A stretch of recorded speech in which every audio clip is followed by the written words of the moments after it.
तर नमस्कार पब्लिक. तुम्हाला माहिती आहे का आपल्या 42 दिवसाचे कार्य चालू होतं आपण करून घेतली विनंती सकाळी उठून. नंतर बाहेर आलो तर मोसम पण मस्त छान होतं. नंतर म्हटलं थोडासा आराम करून घ्यावं करून नंतर यायचं कंपनीमध्ये. कंपनीची तयारी वगैरे करून घेतली आणि निघून गेलो कंपनी.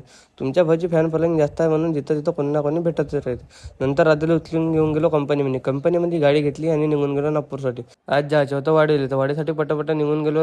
नंतर रस्त्यामध्ये ऋतिक पण भेटून गेला. तो मागा लागला, मी येतो येतो. माहित नाही जवळ आल्यावर यायला काय होतं माहित नाही. याच्या रेहमान किडे सुलगते एवढ्या सुलगते लेखाच्या यायच्यावाल्या.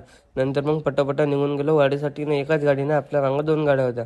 आपली एक गाडी आणि भाऊची एक गाडी. नंतर येऊन गेलो लोकेशनवर, तिथं खाली करून दिलं दुकानाने. ऋतिक माहित ना का असा करत होता. बाबू बाबू आपने खाना खाया, पानी पिया.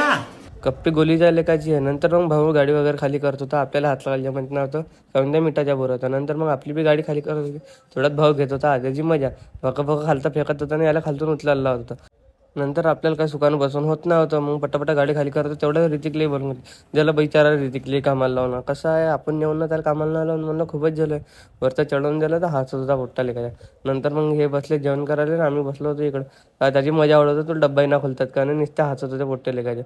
नंतर मग आलो साई मंदिरापाशी. ऋतिकला सोडून दिला आणि मी येऊन गेलो कंपनीसाठी.